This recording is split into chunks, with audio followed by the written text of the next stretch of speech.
Hoy hubo un economista que dijo: un farmacéutico no puede dictar la política económica. Ojo que yo respeto a los farmacéuticos, ¿eh? Ah, bueno, está bien, está bien. Bueno. No, digo. Y hay otro economista que le hicieron un largo reportaje en La Nación, Daniel Artana. Espero que se entienda lo que quise decir, porque a ver si creen que es una defensa. No, no es una defensa.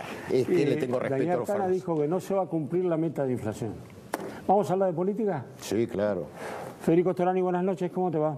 ¿Qué tal? Buenas noches, ¿cómo están ustedes? ¿Cómo estás viendo el momento político del país y el gobierno en particular? Bueno, yo creo que el gobierno no es que quiera ser recurrente como argumento, como pretexto. Heredó una situación extremadamente compleja también desde el punto de vista político. Y cuando digo esto, me refiero a la calidad institucional. Cuando nosotros decimos el cambio y la decisión que mi partido tomó para que se fundara la agrupación Cambiemos cumplió las dos reglas de oro de la democracia, que es el equilibrio y el control del poder y la posibilidad de la alternancia en el ejercicio del poder, es un logro, porque a menor calidad institucional existe tendencia al autoritarismo, a la hegemonía y la corrupción que hemos visto cómo afloró. Ahora me parece que vienen otro tipo de desafíos. Eso fue una formidable herramienta electoral, pero no alcanza. Porque cuando se complejiza lo que acabamos de escuchar, la economía, las relaciones políticas, la situación social, que repercute como consecuencia de la economía, se requiere la mediación política. La política como arte, digamos, ¿no? Como arte de lo posible, mediar entre los conflictos.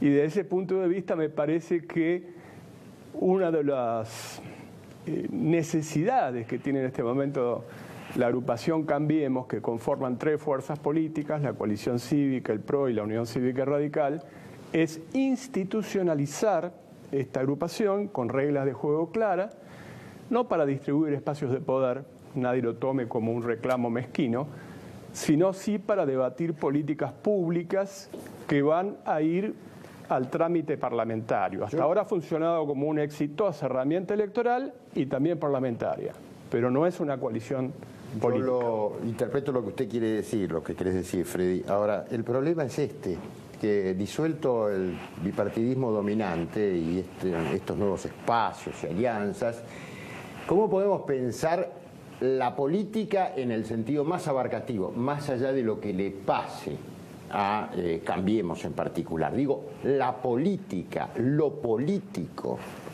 ¿Usted ve cosas, ve señales que se avanza en eso de la institucionalidad? Más allá del contraste con el pasado. Bueno, me parece que el diálogo tiene que ser profundo en ese sentido, no simplemente de marketing o de maquillaje. Y voy a decir algunas cosas para que se entienda qué quiero decir. La política, en ese sentido, tiene que ir hacia la articulación de políticas de Estado que superen esta terrible, que es un flagelo, grieta que existe todavía en la Argentina. Supere antinomias, falsas antinomias por otro lado. Desde mi punto de vista, ya lo he dicho en otras oportunidades, es imprescindible la necesidad de conformar un Consejo Económico Social que incluso atenúe la puja distributiva que se produce entre el sector asalariado, como recién hablábamos, y los sectores productivos, que fije objetivos más claros, que establezca la necesidad de políticas públicas que tengan un previo debate antes de llegar al Parlamento, por ejemplo, para no pagar el precio político que se pagó, entre otras cosas, con la reforma que se produjo. Yo le quería hacer una pregunta. En el tema no, por Dios. ¿Consultó el PRO al radicalismo sobre el tema de la reforma jubilatoria? No, anticipó simplemente, pero no hubo consulta, cómanse esto, fue así más o menos. Ni posibilidad de modificación. De hecho, en su momento, el radicalismo hasta trascendió públicamente que finalmente fue lo que terminó otorgando el gobierno, con lo cual eso es absurdo, porque finalmente terminó otorgándose un bono compensatorio y esa fue una propuesta original del propio radicalismo que en su momento se negaba. Pero esto quiere decir que en algunos temas el radicalismo, sin ser consultado, levanta la mano para aprobarlos en las cámaras. No, porque finalmente terminó aprobándose tal cual el radicalismo estaba planteando como una forma de favorecer esta reforma, pero no aprobamos a libro cerrado. De hecho, acabamos de hacer público otro tema que es muy sensible en materia económica. Exactamente, que es el famoso decreto 882/17 que plantea la privatización de una cantidad de empresas de energía. Pero sin embargo el gobierno va a ir adelante, dicen. Bueno, pero no va a contar con nuestro respaldo, y esto lo ha dicho el Comité Nacional, los presidentes de los bloques, el Instituto Mosconi y muchos otros sectores de mucho prestigio en esta materia. La Peña entre ellos, ¿no? Así es. La pregunta sería, continuando en esta línea, Charlie, Freddy, bueno, brotes verdes parece que no hay. Ahora, brotes rojos dentro del radicalismo yo detecto. Rojos en el sentido de enojo. Más que enojo, lo que hay en el radicalismo es el fin del periodo de hibernación. Si nosotros decimos que es un gran, en este caso no es un paquidermo, es un oso que estaba hibernando porque es una estructura grande. El radicalismo ha tenido un crecimiento importante, gobierna 3 provincias, es muy probable que gobierne algunas provincias más, de acuerdo a los últimos resultados, tiene más de 500 intendencias. Ahora la pregunta es, ¿eso es proporcional al peso que tiene finalmente en la toma de decisiones? No.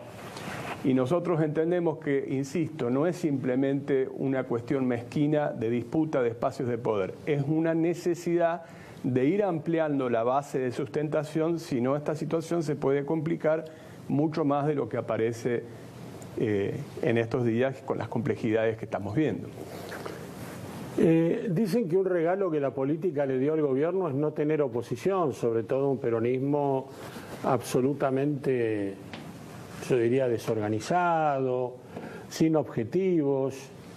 ¿Cuánto beneficia esto a esa manera de hacer política de gobierno al PRO? Desde mi punto de vista no beneficia, sinceramente. Yo creo sinceramente en la necesidad de que existan, ya no existen más a lo mejor partidos políticos puros, pero sí coaliciones de partido. Algunos me han dicho no existen las coaliciones en sistemas presidencialistas. Eso es falso. Si cruzamos la cordillera de los Andes vamos a encontrar una coalición exitosa como fue la concertación en Chile, y si cruzamos el Río de la Plata vamos a encontrar el Frente Amplio Uruguayo. Si vamos más lejos vamos a encontrar un acuerdo impensado como por ejemplo los demócratas cristianos y la socialdemocracia en Alemania, que es el motor de Europa. Sí, llegó a ponerse de acuerdo, ¿no? Sí, pero llegan. Pero después de mucho debate, es que no hay que rehuir ese debate. Desde mi punto de vista, lo que nosotros aspiramos es a que se recree realmente un ámbito donde la política fluya y donde exista un sector organizado de la oposición para poder articular lo posible de las políticas de Estado que pueden luego tramitarse en el Parlamento. Para mí, un peronismo disperso es negativo para la política argentina, no es un beneficio. Freddy, fue un gusto tenerlo. Muchas gracias. Gracias, Freddy. Ya va a estar con